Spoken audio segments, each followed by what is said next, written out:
Supply and demand.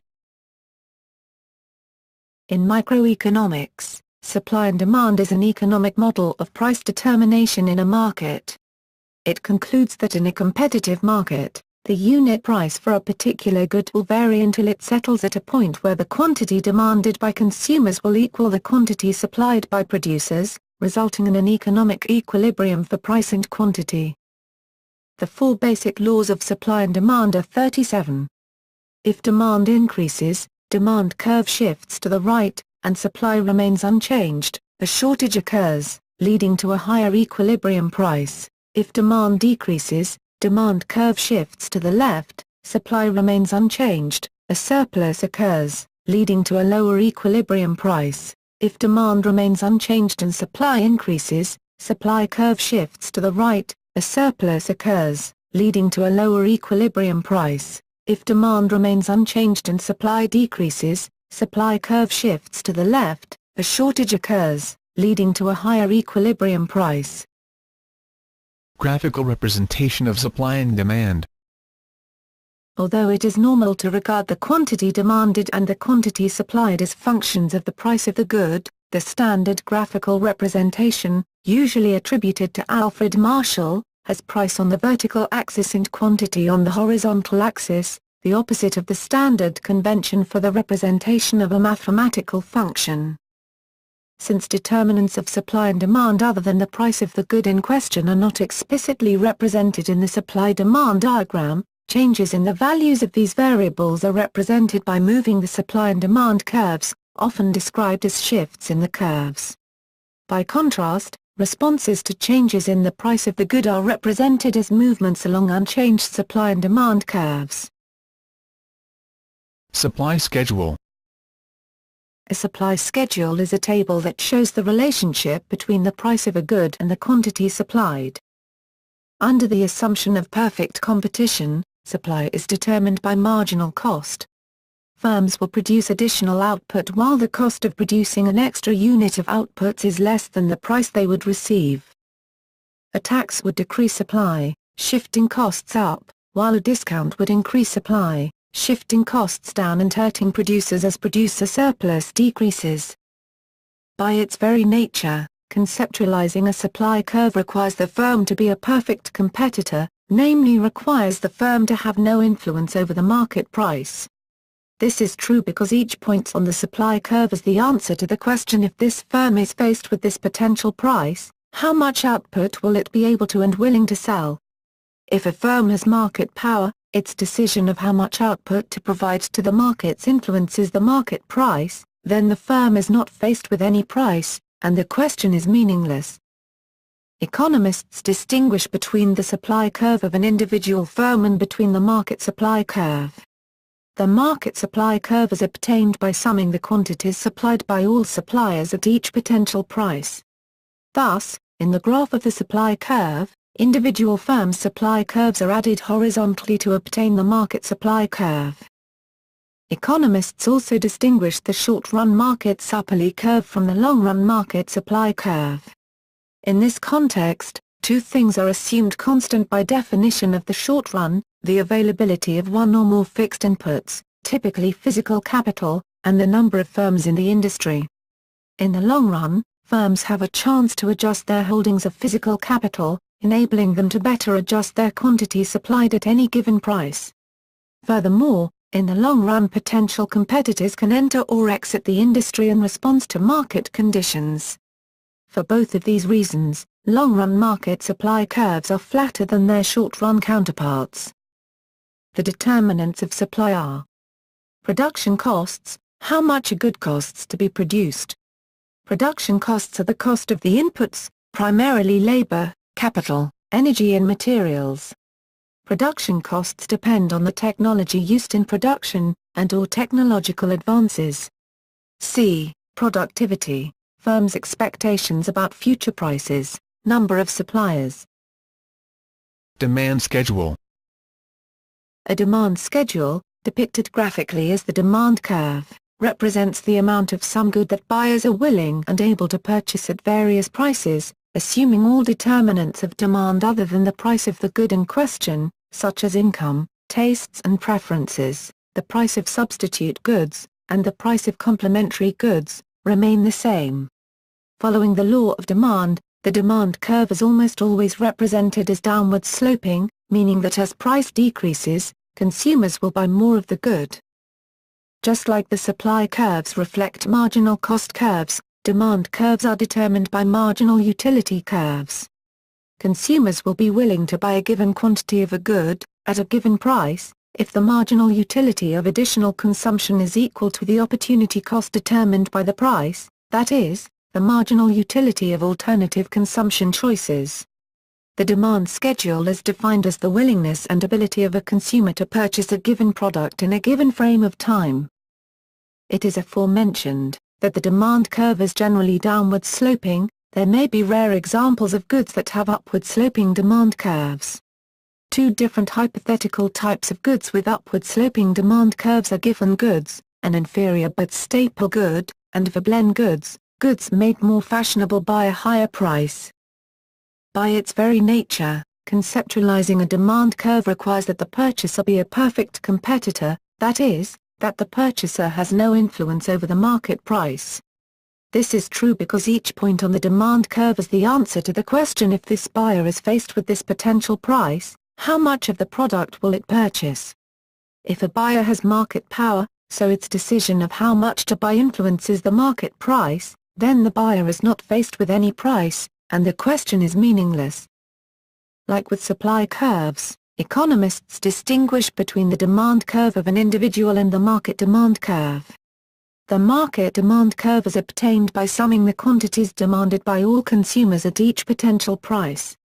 Thus, in the graph of the demand curve, individuals' demand curves are added horizontally to obtain the market demand curve.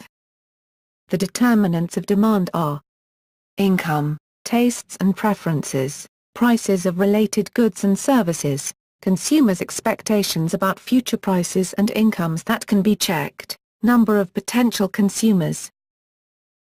Microeconomics. Equilibrium. Equilibrium is defined to be the price-quantity pair where the quantity demanded is equal to the quantity supplied, represented by the intersection of the demand and supply curves. Market equilibrium, a situation in a market when the price is such that the quantity that consumers demand is correctly balanced by the quantity that firms wish to supply. Comparative static analysis examines the likely effect on the equilibrium of a change in the external conditions affecting the market. Changes in market equilibrium. Practical uses of supply and demand analysis often center on the different variables that change equilibrium: price and quantity, represented as shifts in the respective curves. Comparative statics of such a shift traces the effects from the initial equilibrium to the new equilibrium. Demand curve shifts. When consumers increase the quantity demanded at a given price, it is referred to as an increase in demand. Increased demand can be represented on the graph as the curve being shifted to the right. At each price point, a greater quantity is demanded, as from the initial curve D1 to the new curve D2. In the diagram, this raises the equilibrium price from P1 to the higher P2. This raises the equilibrium quantity from Q1 to the higher Q2. A movement along the curve is described as a change in the quantity demanded to distinguish it from a change in demand, that is, a shift of the curve. There has been an increase in demand which has caused an increase in equilibrium quantity. The increase in demand could also come from changing tastes and fashions, incomes, price changes in complementary and substitute goods, market expectations, and number of buyers. This would cause the entire demand curve to shift, changing the equilibrium price and quantity. Note in the diagram that the shift to the demand curve, by causing a new equilibrium price to emerge, resulted in movement along the supply curve from the point, Q1, P1, to the point, Q2, P2. If the demand decreases, then the opposite happens, a shift of the curve to the left. If the demand starts at D2, and decreases to D1, the equilibrium price will decrease, and the equilibrium quantity will also decrease. The quantity supplied at each price is the same as before the demand shift, reflecting the fact that the supply curve has not shifted. but the equilibrium quantity and price are different as a result of the change, shift, in demand. Supply curve shifts. When technological progress occurs, the supply curve shifts. For example, assume that someone invents a better way of growing wheat so that the cost of growing a given quantity of wheat decreases. Otherwise stated, producers will be willing to supply more wheat at every price, and this shifts the supply curve S1 outward, to S2, an increase in supply. This increase in supply causes the equilibrium price to decrease from P1 to P2. The equilibrium quantity increases from Q1 to Q2 as consumers move along the demand curve to the new lower price. As a result of a supply curve shift, the price and the quantity move in opposite directions. If the quantity supplied decreases, the opposite happens. If the supply curve starts at S2, and shifts leftward to S1, the equilibrium price will increase and the equilibrium quantity will decrease as consumers move along the demand curve to the new higher price and associated lower quantity demanded. The quantity demanded at each price is the same as before the supply shift, reflecting the fact that the demand curve has not shifted. But due to the change, shift, in supply, the equilibrium quantity and price have changed. The movement of the supply curve in response to a change in a non-price determinant of supply is caused by a change in the y-intercept, the constant term of the supply equation. The supply curve shifts up and down the y-axis as non-price determinants of demand change. Partial equilibrium. Partial equilibrium, as the name suggests, takes into consideration only a part of the market, ceteris paribus, to attain equilibrium. Jane proposes, attributed to George Stigler, a partial equilibrium is one which is based on only a restricted range of data. A standard example is price of a single product, the prices of all other products being held fixed during the analysis. The supply and demand model is a partial equilibrium model of economic equilibrium, where the clearance on the market of some specific goods is obtained independently from prices and quantities in other markets. In other words, the prices of all substitutes and complements, as well as income levels of consumers, are constant. This makes analysis much simpler than in a general equilibrium model which includes an entire economy. Here the dynamic process is that prices adjust until supply equals demand. It is a powerfully simple technique that allows one to study equilibrium, efficiency and comparative statics. The stringency of the simplifying assumptions inherent in this approach make the model considerably more tractable, but may produce results which, while seemingly precise, do not effectively model real-world economic phenomena. Partial equilibrium analysis examines the effects of policy action in creating equilibrium only in that particular sector or market which is directly affected, ignoring its effect in any other market or industry, assuming that they, being small, will have little impact if any. Hence this analysis is considered to be useful in constricted markets. Leon Walras first formalized the idea of a one-period economic equilibrium of the general economic system, but it was French economist Antoine-Augustin Cournot and English political economist Alfred Marshall who developed tractable models to analyze an economic system. Other markets. The model of supply and demand also applies to various specialty markets. The model is commonly applied to wages, in the market for labor. The typical roles of supplier and demander are reversed. The suppliers are individuals, who try to sell their labor for the highest price.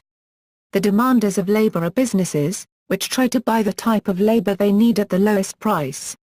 The equilibrium price for a certain type of labor is the wage rate.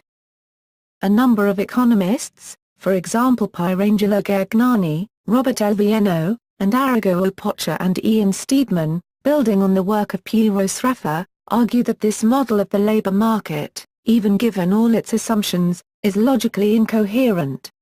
Michael Enadike Daines and Wynne Godley argue, based on simulation results, that little of the empirical work done with the textbook model constitutes a potentially falsifying test, and, consequently, empirical evidence hardly exists for that model. This criticism of the application of the model of supply and demand generalizes, particularly to all markets, for factors of production. In both classical and Keynesian economics, the money market is analyzed as a supply and demand system with interest rates being the price. The money supply may be a vertical supply curve, if the central bank of a country chooses to use monetary policy to fix its value regardless of the interest rate. In this case the money supply is totally inelastic. On the other hand, the money supply curve is a horizontal line if the central bank is targeting a fixed interest rate and ignoring the value of the money supply. In this case the money supply curve is perfectly elastic.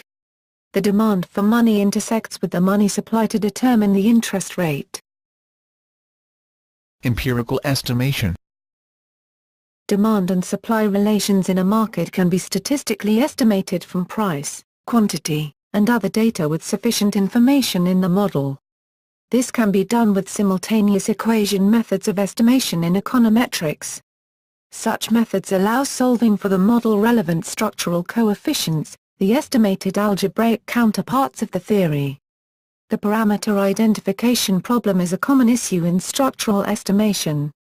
Typically, data on exogenous variables, that is, variables other than price and quantity, both of which are endogenous variables, are needed to perform such an estimation.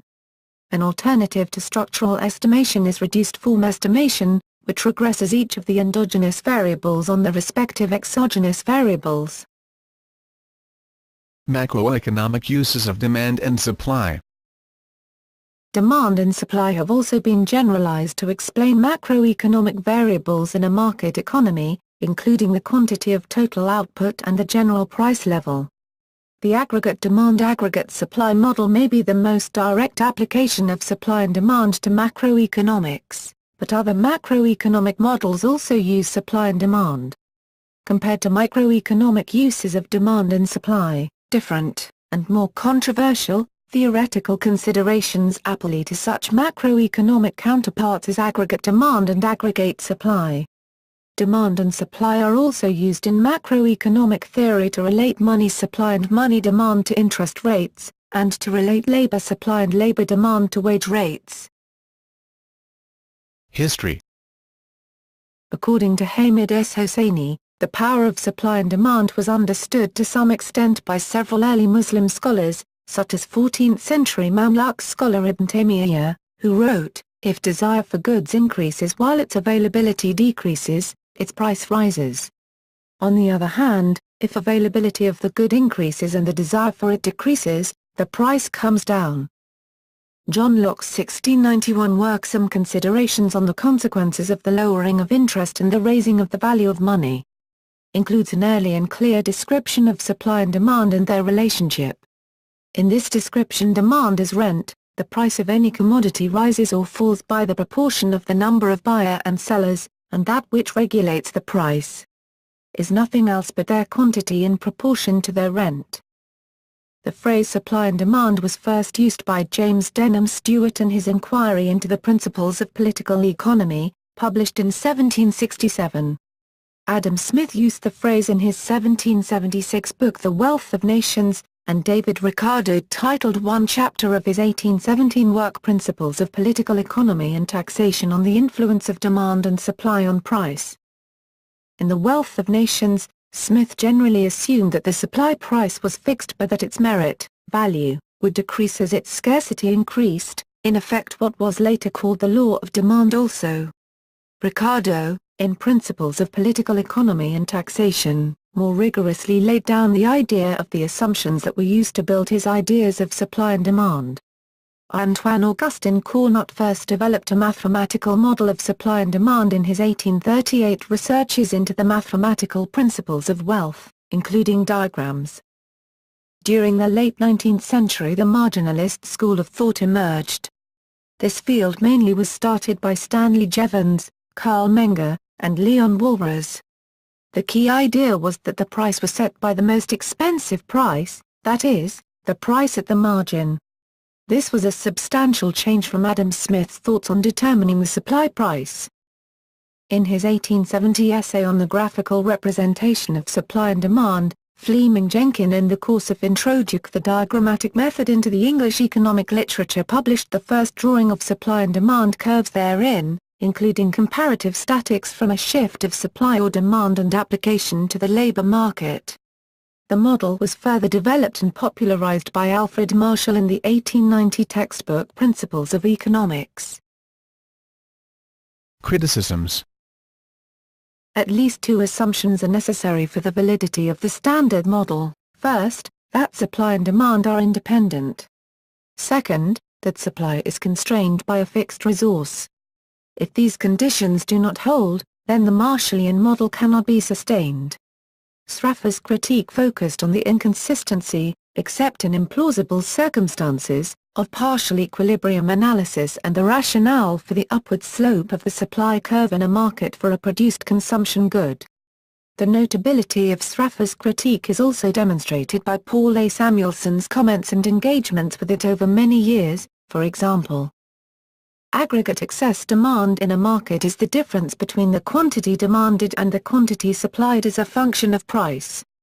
In the model with an upward-sloping supply curve and downward-sloping demand curve, the aggregate excess demand function only intersects the axis at one point, namely, at the point where the supply and demand curves intersect.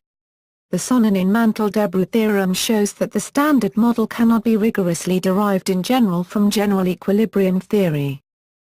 The model of prices being determined by supply and demand assumes perfect competition. But Goodwin, Nelson, Ackerman, and Weisskopf-Wright. Supply and demand. In microeconomics, supply and demand is an economic model of price determination in a market. It concludes that in a competitive market, the unit price for a particular good will vary until it settles at a point where the quantity demanded by consumers will equal the quantity supplied by producers, resulting in an economic equilibrium for price and quantity. By contrast, responses to changes in the price of the good are represented as movements along unchanged supply and demand curves. Supply schedule. A supply schedule is a table that shows the relationship between the price of a good and the quantity supplied. Under the assumption of perfect competition, supply is determined by marginal cost. Firms will produce additional output while the cost of a surplus occurs, leading to a lower equilibrium price. If demand remains unchanged and supply decreases, supply curve shifts to the left, a shortage occurs, leading to a higher equilibrium price. Graphical representation of supply and demand. Although it is normal to regard the quantity demanded and the quantity supplied as functions of the price of the good, the standard graphical representation, usually attributed to Alfred Marshall, has price on the vertical axis and quantity on the horizontal axis, the opposite of the standard convention for the representation of a mathematical function. Since determinants of supply and demand other than the price of the good in question are not explicitly represented in the supply-demand diagram, changes in the values of these variables are represented by moving the supply and demand curves, often described as shifts in the curves. Basic laws of supply and demand are 37. If demand increases, demand curve shifts to the right, and supply remains unchanged, a shortage occurs, leading to a higher equilibrium price. If demand decreases, demand curve shifts to the left, supply remains unchanged, a surplus occurs, leading to a lower equilibrium price. If demand remains unchanged and supply increases, supply curve shifts to the right,